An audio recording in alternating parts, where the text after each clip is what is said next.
Thanks so much for joining me today on More Than Good Food, the podcast, where our goal is to have honest conversations about what it means to live a healthy life.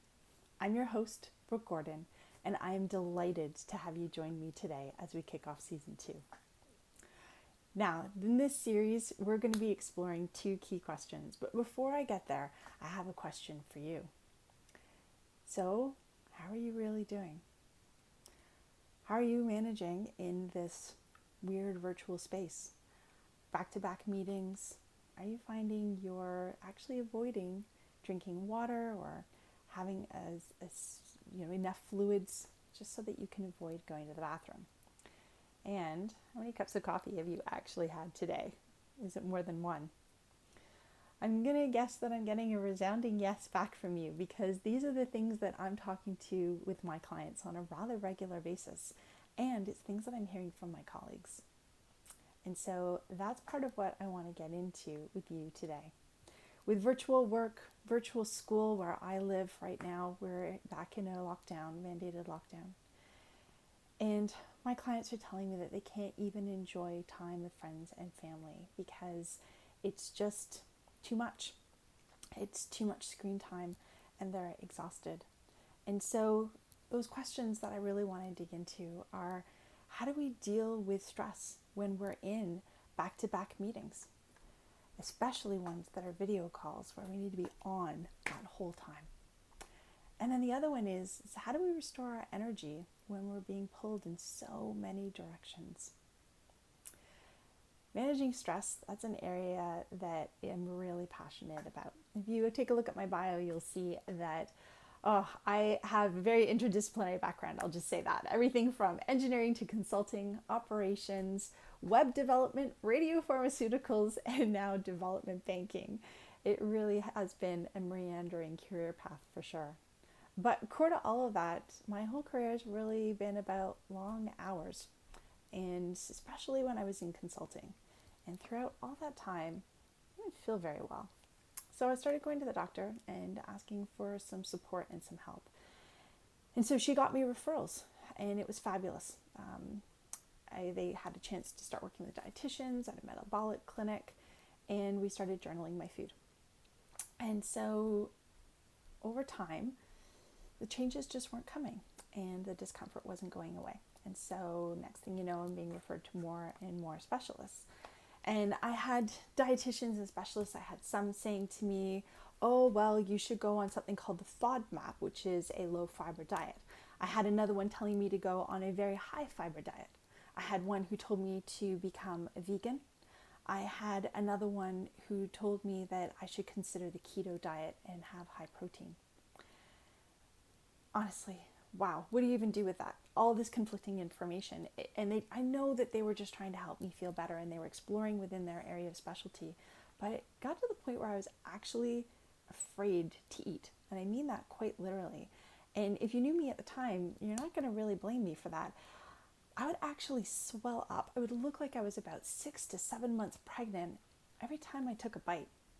And I don't know about you, but wow, that's a painful experience. That's, a huge amount of swelling.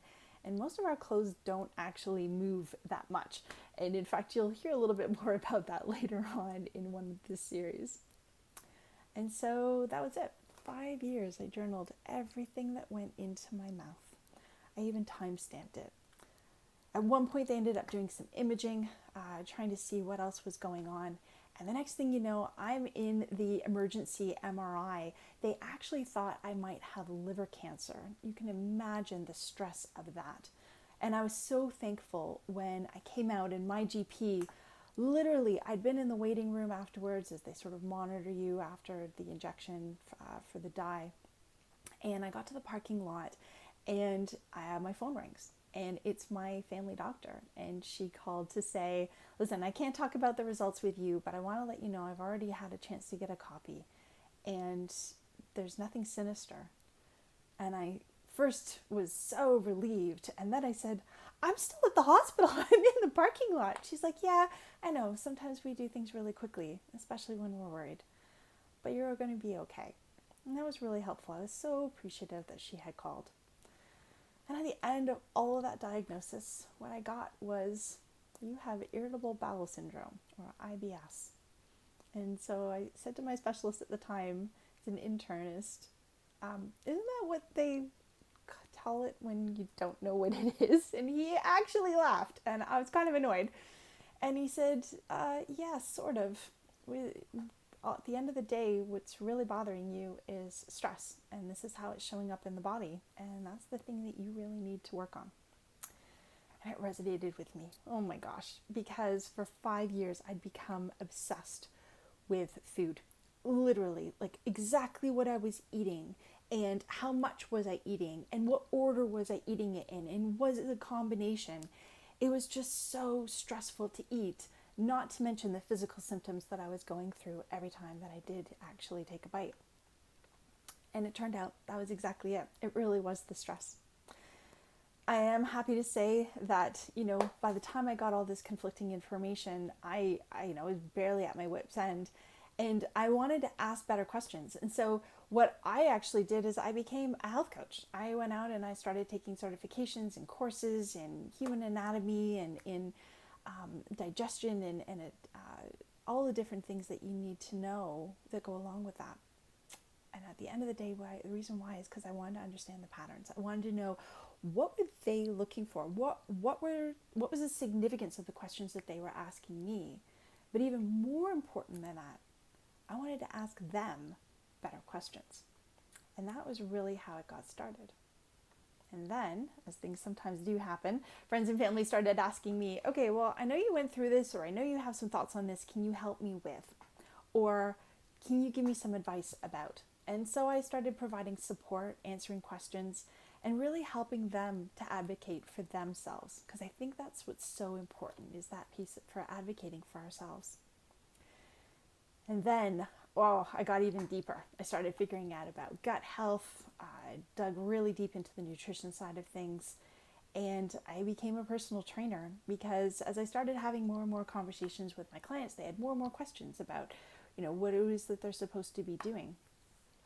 And I want to reiterate that there is no real right answer to that, because it's going to be unique to every person.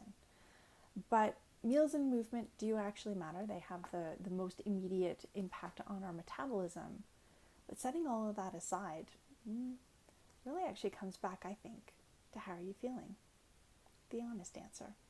So, I'm going to ask you again, how are you really feeling? And what in your life is actually bringing you joy right now? A lot of the work that I do with my clients is around mindset and managing stress, because in the end, all those other pieces fall away. My digestive pain actually wasn't about food.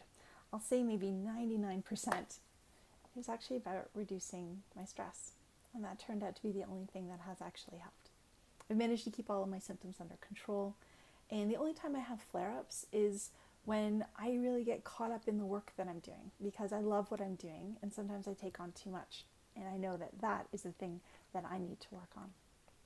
But now I also know what to listen for, because my body tells me when it's not okay. And it's loud, and I know, but I didn't know beforehand. It's always told me the same thing. It's just that now I know how to listen. And those are some of the things that I'm hoping to be able to help you learn and understand and hear of yourself as well. So this is the journey that inspired me to launch season 1 of More Than Good Food. There we really came into having expert interviews was the basis of that, really digging into the question, what does it mean to live a healthy life? And now you know where the name comes from. What I'm excited about for season 2 is I'm going to be joined by Megan Jackson. She is a fellow podcast host and of a fellow podcaster and podcast host of Joyful Mud Puddles. Megan is a parenting coach, and she's really taken the work that she's done to, and I'll say her transformation for her family. She similarly became a coach to help make a difference in her own life. And she now teaches those same techniques, gentle parenting techniques, to help bring calm into the homes of her clients. And you'll hear more about Megan's story as we go. But I asked her to join me because she's not only a podcast host and a mother, but she is a successful business owner and an entrepreneur. She absolutely understands the difficulty and struggles of what it means to juggle all the things, quite literally. And I also love that she leans into what it means to have a messy, fun, and exciting life as a homeschooler of 3 very active boys who I'll give you a hint to say are also my nephews. And so, finally, I put together some resources for you. And I really hope you get a chance to download those. They are free. It's at morethangoodfood.ca/focus, FOCUS. Now, so glad you could join me today for this episode, and there'll be more to come. So definitely come back, check out the show notes. I'll say the episodes are going to be, this one's obviously fairly short because it's an introduction, but we'll be dropping those every week. And they're anywhere from 30 to maybe 45 minutes is sort of the timeline of those, just to give you an idea if you're doing other things at the same time. And again, if you have anything that's really actually bothering you, that you want Megan and I to address, or you want me to cover in a future show, I would love to hear from you. Please send me a DM. You can find me anytime on Instagram, probably the easiest way. And my handle there is at BrookeGordon_CA. Again, BrookeGordon_CA. And until next time, remember that living a healthy life is about more than good food.